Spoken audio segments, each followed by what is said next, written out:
Alright, Shalom. Shalom. Shalom Israel, first and foremost. Gonna give all praises, all the glory to Yahawah, Bahasham, Yahawashi. That's to the Most High, in the name of His Son, which His true name is Yahawashi. Salutations to the brethren, scattered throughout the four corners of this earth, believing and pushing. And salutations also to the sisters who believe in and pushing. No, man, this lesson, man, I wouldn't say it's a controversy, but I would say it's a misunderstanding throughout Israel a little bit when it comes to one man dealing with more than one woman. No, the title, let me see the title or the topic, how am I feeling? The title is going to be like, can a man deal with more than one woman? And should a man deal with more than one woman? No, the first answer is easy to answer. Yes, a man could do whatever he wants. So yeah, a man can deal with more than one woman. Does that mean that he should? No, that is the question. All right. Should a man deal with more than one woman? And we're going according to the scriptures. Now, though Israel, let me read the scripture. This is First Kings 11:1. But King Solomon loved many strange women, together with the daughters of the Pharaoh, women of the Moabites, Ammonites, Edomites, Zidonians, and Hittites. No, King Solomon, we all know King Solomon. He was wise, he was great. You know, he's a great man. And in the reincarnation, this was one of the reincarnations of Yahawashi. All right. Now, they brothers through Israel used this about King Solomon. I'm gonna read it, having 700 wives and 300 concubines. I'm gonna read it because he did have. That was the truth. But it wasn't just it to the story. All right. It was mixed up with all different nations too, but that's not even the point. Let me just read it. It says, I'm gonna jump to the point. Verse 3.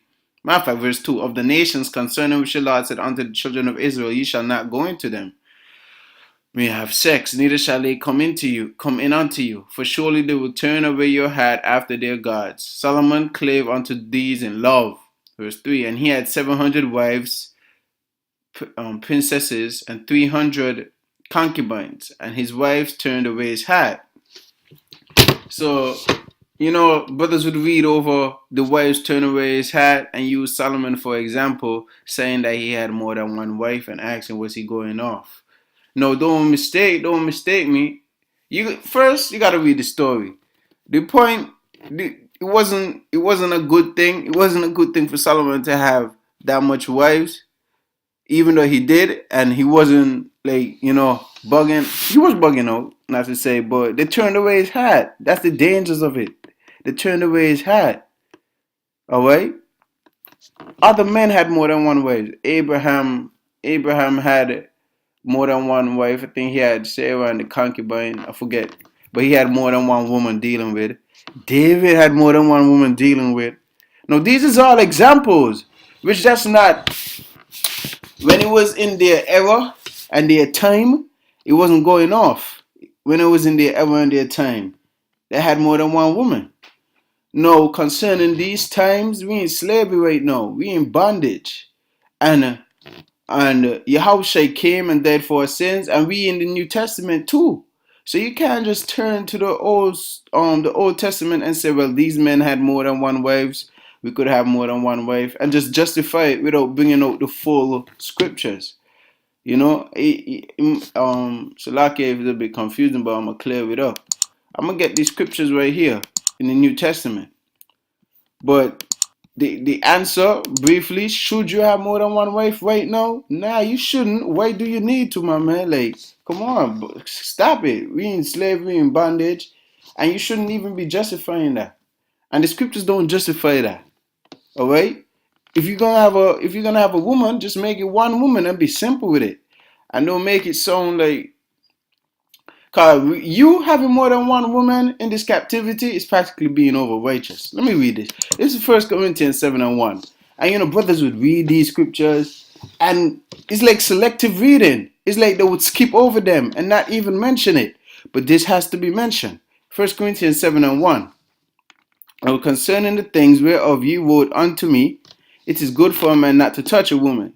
Meaning, in general, it's good for you not to have sex with a woman because, like, that shit, like, how should I put it? Like, you might catch feelings and you might doing shit that you don't normally do. Like Solomon, the predicament Solomon was going through, because where he says, for surely they will turn away your heart after their gods. How you think they did that?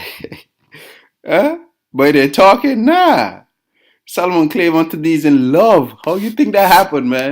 But verse 2. That's why, like, you being over righteous. If you're pushing to have more than one woman, or you just saying, nah, that's over righteous, my man. No, back then it wasn't adultery. I just trying to clarify some points before I finally be. It wasn't adultery, okay? Adultery is considered if a woman have say a woman and a man had sex, that's his woman, and she have sex with another man, that's when adultery is committed. But if a man have sex with a woman and he have sex with another woman and then they never had sex with men before, that's not adultery. Those two women belongs to him. That's not adultery. But I'm just saying I'm just bringing it up for clarity's sake. Right now, you should just deal with one and one, man, just like the scripture says, verse 2. We're gonna read the script. This is what the scripture says. Nevertheless, to avoid fornication, let every man. So it says to avoid fornication. Why? Because this generation is, ooh boy, this generation is adulterous, man. You don't know who got sex with who did this with who last week. She sucked some dicks last week. You don't know. You like, this shit is all out of order. You don't know. That's what he's saying. What Paul's saying right here is to keep it simple. This is Matthew 12:39. But he answered and said unto them, an evil and adulterous generation seeking after a sign. And right now our people seeking after a sign, and this our people fall under the category of an evil and adulterous generation. Alright? And there shall no sign be given to it but the sign of the prophet Jonas. Let's jump back real quick.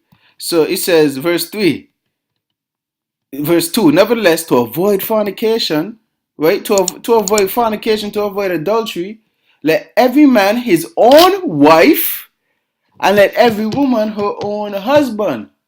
That means one woman to one man, one man to one woman. That's how we're doing it right now. Until we get in the kingdom, it's gonna be different when we get in the kingdom. But right now, we in a whole different setting. And y'all brothers gotta wake up and read these scriptures, man. Okay? You pushing to have more than one woman or whatever, that's over righteous. Because in the ancient days it wasn't going off. Yeah, we tried to keep, we tried to rehearse the acts that they did, but that's just being plain over righteous, no, man. This is Ecclesiastes 7:16. One woman is enough, man. Like, she's enough fucking headache. Excuse my language. She's enough headache. She's enough trouble. She's enough problems. And y'all know this. Alright? Ecclesiastes 7:16. Be not righteous over much, neither make thyself over wise. Why shouldest thou destroy thyself? And if you're pushing out that vibration to have more than one woman, somebody who might not be as stable as you might take that the wrong way and just bug out with it. So you, at the same time, you gotta be careful of what you're pushing out there. That's why the scripture's saying. I'm only saying what the scripture's saying. That every man have his own wife, and every woman have her own husband. And it says to avoid fornication, man. I get that definition of fornication. All right. Sexual intercourse between people not married to each other. Damn, that's adultery right there. Because I'm gonna talk slowly for you. Say you wanna say John. Okay, say John and Jane is John. Jane is John woman, right? No, John want another woman because, man, he thinking in his head David had more than one woman too. It's not bad. I'm not going off if I had if I get somebody besides Jane.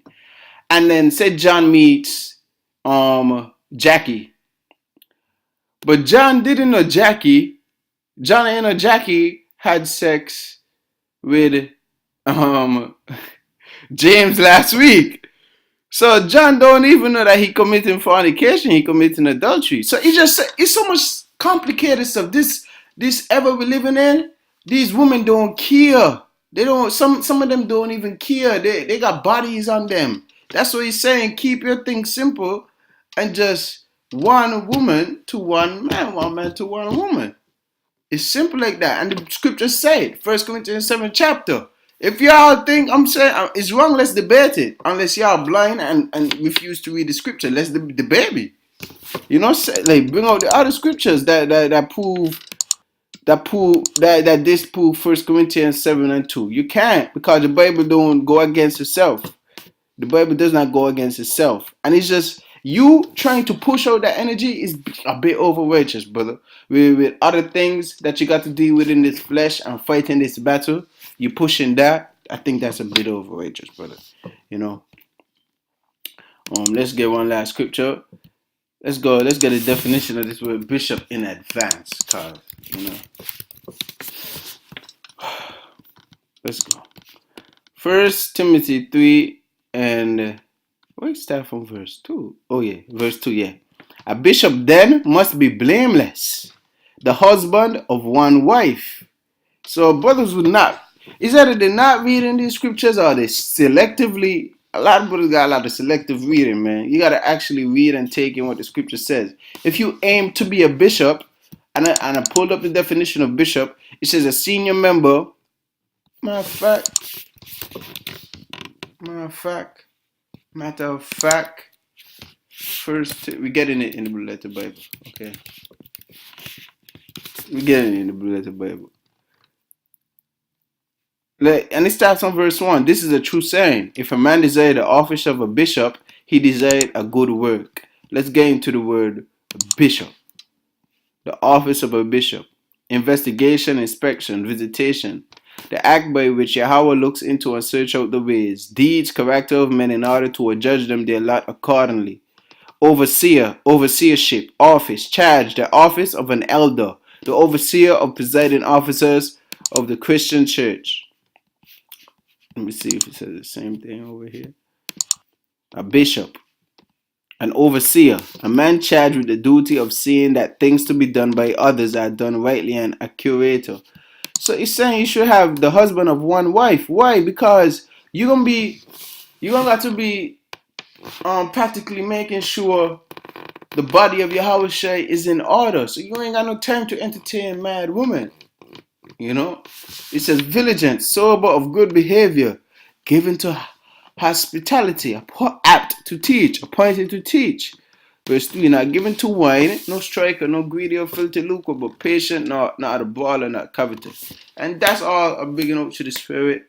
Brothers and sisters, you know, in Yahawah Bahasham Yahawashi. I hope it came out clear. I know sometimes the words don't come out in order when I speak. I have my speech ain't exactly on point. If y'all got any questions to this, don't hesitate to put it down into the comments. Alright, with that being said, all praise to Yahawah Bahasham Yahawashi and Shalom.